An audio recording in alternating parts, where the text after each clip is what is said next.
Œuvre choisie de Mao Tse-tung, tome 2.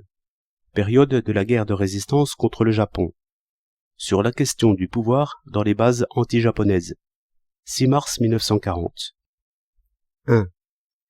Nous sommes à un moment où les irréductibles anticommunistes du Kuomintang s'opposent de toute leur force à ce que nous créions des organes du pouvoir démocratique anti-japonais en Chine du Nord, en Chine centrale et dans d'autres régions du pays, alors que nous devons, pour notre part, les instaurer et qu'il nous est déjà possible de le faire dans les principales bases anti-japonaises.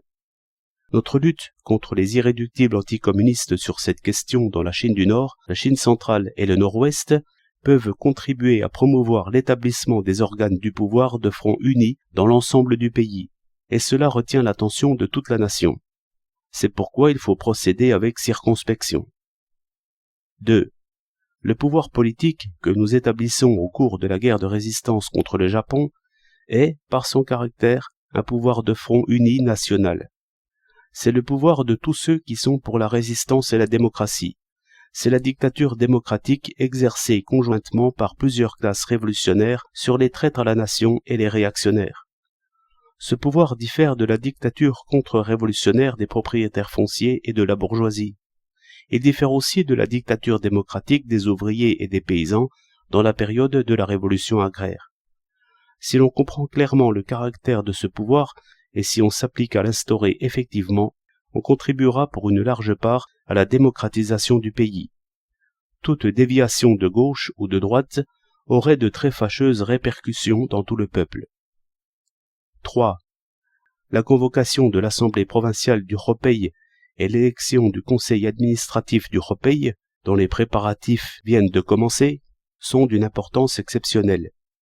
Il en va de même de la création des nouveaux organes du pouvoir dans le nord-ouest du Shanxi, dans le Shantung, dans les régions au nord du Huaihai, dans les districts de Suaïté et de Fujian et dans le Kanso oriental. Nous devons, pour cela, procéder conformément aux principes exposés plus haut, en nous efforçant d'éviter toute déviation de droite ou de gauche. La déviation de gauche est actuellement la plus grave.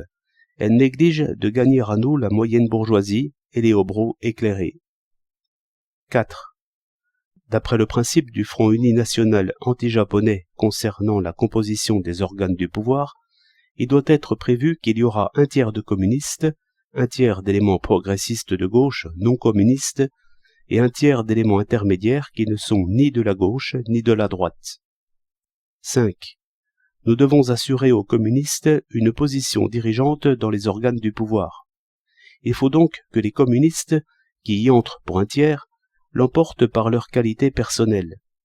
Seule cette condition assurera au parti le rôle dirigeant sans qu'il ait besoin d'une représentation plus nombreuse.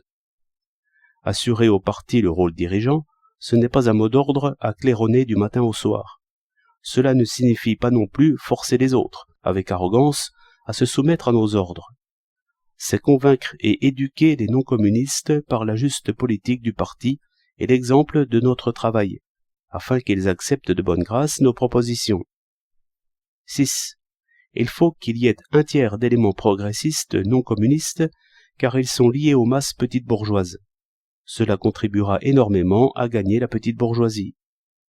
7. En admettant un tiers d'éléments intermédiaires, on vise à gagner la moyenne bourgeoisie et les hobereaux éclairés. La conquête de ces couches est une mesure importante pour isoler les irréductibles. Actuellement, il faut nous garder de négliger la force que constituent ces couches et agir avec prudence dans nos relations avec elles. 8. Nous devons avoir une attitude de coopération à l'égard de tous les non-communistes, affiliés ou non à un parti, et quel que soit le parti auquel ils appartiennent, pourvu qu'ils soient partisans de la résistance et désireux de coopérer avec le Parti communiste. 9. Le principe relatif à la composition des organes du pouvoir, exposé plus haut, est l'expression authentique de la politique de notre parti, et on ne doit en aucun cas considérer son application comme une question de pure forme. Pour appliquer ce principe, il est nécessaire d'étudier les membres de notre parti qui travaillent dans les organes du pouvoir, afin que ceux qui ne veulent pas coopérer avec les non-communistes ou qui n'en ont pas l'habitude triomphent de leur étroitesse. On encouragera un style démocratique de travail qui consiste à prendre l'avis des non-communistes et à obtenir le consentement de la majorité avant d'agir. En même temps, il faut encourager par tous les moyens les non-communistes à exprimer leurs opinions sur diverses questions et les écouter attentivement. Il ne faut pas croire que, du moment que nous avons l'armée et le pouvoir, tout se fera inconditionnellement selon nos décisions. On risquerait de ne pas faire l'effort nécessaire pour rallier les non-communistes à nos propositions, de façon qu'ils les mettent en pratique de bon gré et par conviction profonde. 10. Les proportions mentionnées ci-dessus ne représentent qu'une règle générale, qui sera appliquée en fonction des circonstances du lieu et non de façon mécanique pour faire le nombre. Dans les organes du pouvoir à l'échelon de base, les proportions peuvent être quelque peu modifiées, afin d'empêcher l'infiltration des propriétaires fonciers, despotes locaux et mauvais obros. Là où ces organes sont en place depuis longtemps, comme dans la région frontière du Shanxi Chahar Hopei, dans les régions du Hopei central, du Tairangshan et du Hopei méridional, la politique appliquée antérieurement doit être réexaminée à la lumière de ce principe. Celui-ci doit toujours être observé lorsqu'on crée de nouveaux organes du pouvoir. 11. La politique électorale du Front uni anti-japonais doit être la suivante.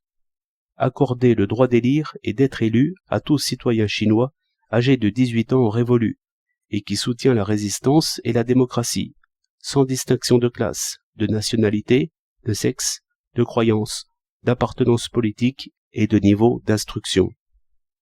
Les organes du pouvoir du Front uni anti-japonais seront élus par le peuple. Leur forme d'organisation répondra au principe du centralisme démocratique. 12. Le programme politique du pouvoir du Front uni anti-japonais doit avoir essentiellement pour point de départ la lutte contre l'impérialisme japonais, la protection du peuple qui résiste au Japon, le rajustement des intérêts de toutes les couches sociales qui participent à la résistance, l'amélioration des conditions de vie des ouvriers et des paysans et l'écrasement des traîtres et des réactionnaires. 13. On ne peut exiger des non-communistes travaillant dans nos organes du pouvoir qu'ils vivent, parlent et agissent en communistes. Une telle exigence pourrait les mécontenter ou les mettre mal à l'aise. 14. Les bureaux et sous-bureaux du comité central, les comités régionaux du parti et les chefs des unités militaires sont tous tenus d'expliquer clairement la présente directive aux membres du parti, afin d'assurer son application intégrale dans notre travail concernant les organes du pouvoir.